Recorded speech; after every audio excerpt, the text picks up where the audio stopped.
Herkese merhaba, sağlıklı, mutlu, bol kazançlı bir gün dilerim. Şimdi değerli metallere bakacağız. Öncelikle gümüşle başlayalım. Gümüşte 30-60 direncimizin üstüne attık. Fakat burada şu an için 30.96, şu düşüş sürecinin 34.86'dan başlayıp 28.77'lerde sonlanan düşüş sürecinin minimum tepki sınırı da 30.96'da. Dolayısıyla buradan bir miktar şu an için satış alıyoruz. Bugün hafta kapanışı da yapacağız, o yüzden önemli olacak bugünün kapanışı. Tekrar 30-60 altına dönüyor muyuz? Bunu takip etmemiz gerekecek. Ancak bakın, bu tür dar alanlarda düşük zaman dilimlerindeki analizler çok daha kıymetlidir. En azından gün içi oluşan hareketleri takip etmek ve daha yakın seviyelerde tepki verebilmek için çok önemlidir. Orta uzun vadelilerinde bu süreçte düşük zaman dilimlerine bakması önemli olacak. Buradan gümüşün o zaman düşük zaman dilimlerine geçelim ve burada da iki hareket karşımıza çıkıyor. Bir tanesi 28.74'lerden başlayan şu komple yükseliş süreci, bir diğeri ise 29.50'lerden başlayan şu son talep sürecine bakacağız. Burada da şununla karşılaşıyoruz. Öncelikle bakın, şu düşüşün bir tepki süreci vardı. Bunun da 30.90'larda olduğundan bahsetmiştik. Şu an için bu direnç çalışıyor. Aynı bölgede 30.96'da yüksek zaman dilimlerinin minimum tepki sınırı da var. Dolayısıyla burada farklı vadelerde yatırımcıların aktif olduğunu söyleyebiliyorum.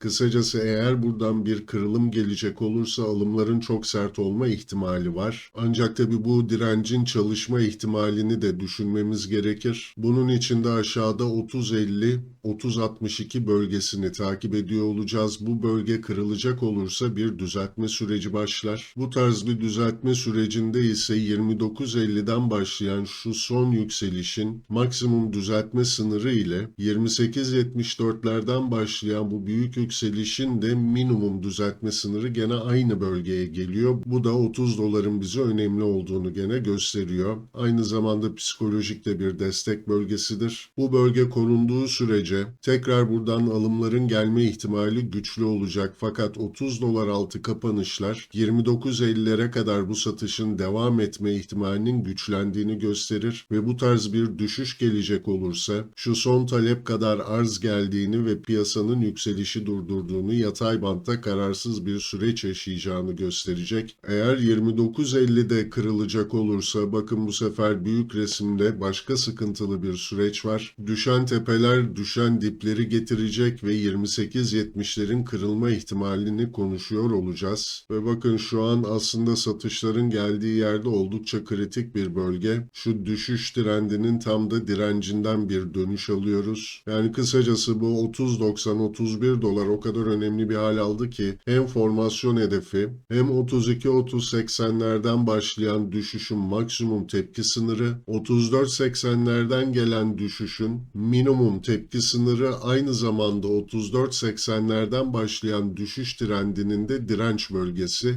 O nedenle burada 30.56 hareketlerde bir miktar risk azaltmanın ben sağlıklı olacağını düşünüyorum. Şimdi buradan ons altına geçecek olursak, ons altında da bakın şu yatay bandı takip ediyorduk. Direncine ulaştık. Yukarıda 2721 üstü hareketler görmediğimiz sürece yatay bandın korunduğu bir süreç takip edeceğiz. 2721 üstü hareketler gördüğümüzde de maksimum yukarıda 2790'lara kadar bir yükseliş beklenebilir. Burada da bir çift tepe riski olacağını uzun zamandır bahsediyorum. Ancak 2790'lar kırılacak olursa yeni bir yükseliş süreci takip edilebilir. Fakat tabii bütün bunlar için öncelikle bir 2721 üstüne atıyor muyuz? Bunu takip ediyor olacağız. Buradan altının düşük zaman dilimlerine geçtiğimizde aslında günlüklerden çok farklı bir görünüm yok. Sadece şu düzeltme sınırımızı bir güncellememiz gerekecek. Bunun da düzeltme sınırını bir bölge olarak netleştirmeye çalışalım. 2697-2689 bölgesi önemli olacak. Kırılması durumunda bir düzeltme sürecine girildiğini düşünürüz. Bu da minimum 2670'leri bize hedef alacağını gösteriyor. Maksimum ise 2637-2600 aralığına doğru satışların bir düzeltme olarak kalma ihtimali gündemde olacak. 2630'ların altına iniyorsa tekrar 2583'leri konuştuğumuz bir süreç yaşanır. Ancak aşağıda 2697-2689 desteği çalıştığı sürece yukarıda 2720'lerin geçilmesi geçilme ihtimali gündemde olacak. Bu tarz bir kırılım gördüğümüzde risk azaltmaya başlamamız sağlıklı olacaktır. Buradan platine geçecek olursak platinde de bakın şu son yükselişin maksimum düzeltme sınırında tutunmuş durumdayız. Şu an 928-920 bölgesi önemli olacak. 920'nin kırılmasıyla birlikte tekrar bir 895'ler gündeme gelir. Ancak bu bölge korunduğu sürece şu yükselişin düzeltmesini yaptık ve yükselişe devam ediyoruz diyeceğimiz bir süreç yaşanacak. Günlük grafiklerde 920 altında hareketler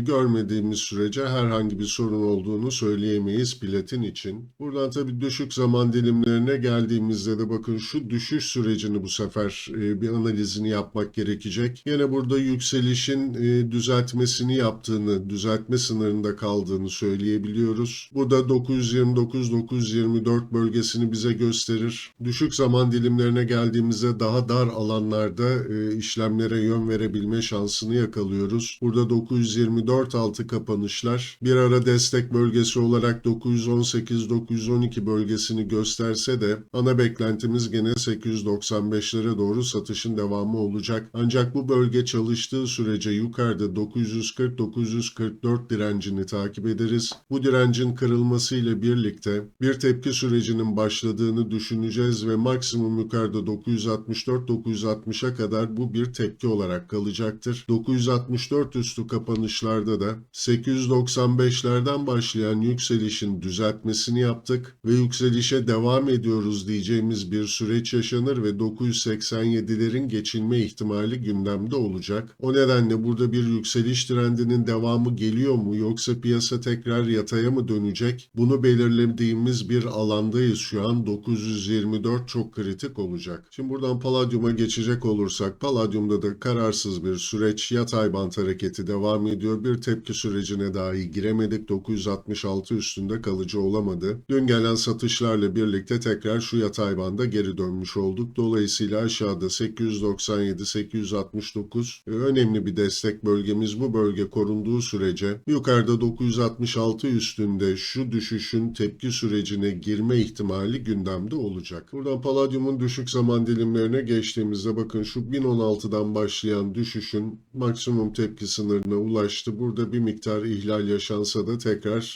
satışa döndüğümüz bir süreç yaşadık. Şimdi bu durumda da aşağıda 923 ve 909 bölgeleri önemli olacak. Bu alan korunduğu sürece şu son yükselişin düzeltmesini yaptık ve yükselişe devam ediyoruz diyeceğimiz bir süreç yaşanır. Ancak 909 doların da altına iniyorsak ne yazık ki bu 890'lar da artık riske girmeye başlar. Dolayısıyla bu 923-909 dolar bölgesi oldukça önemli olacak önümüzdeki günlerde. Şimdi buradan Brent petrole geçecek olursak Brent petrolde de hatırlarsanız şu direnç bölgemize ulaştık. 82-65-81 bölgesi. Bu aynı zamanda dipte oluşan paternin de hedefiydi. Bu hedefimize ulaştık. Fakat şimdi burada daha büyük resimde bir çanak formasyonu tamamlandı mı ve bu çalışacak mı? Bunu takip ediyoruz. Bunun için de 82-65 üstü hareketler görmemiz gerekir. Burada 79-60'larda bir gap'in kapanma süreci vardı. Onu da takip ettik ve bu bölgeden tekrar güçlü bir yükseliş geldi. Ancak şu an için 82-65'teki satıcıları temizlemeye çalışıyor. Buradaki satıcıların gücüne göre bu kırılımı takip ederiz. Aşağıda da 79-60 altındaki kapanışlar şuradaki çanak formasyonunu fincan kulp formasyonuna çevirme ihtimalini gündeme getirecek. Dolayısıyla önümüzdeki günlerde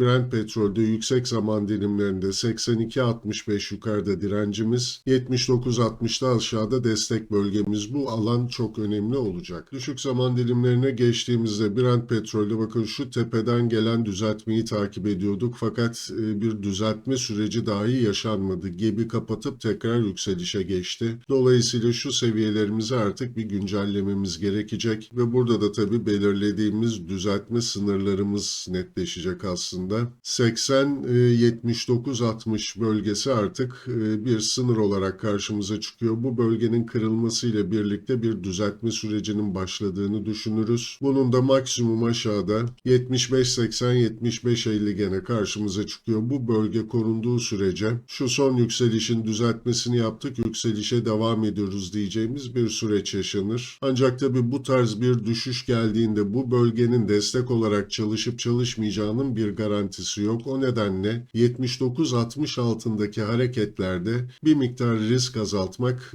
sağlıklı olacaktır Brent petrol için. Evet değerli metaller ve Brent petrolden de bugünlük bu kadar. Tekrar görüşmek üzere, hoşça kalın.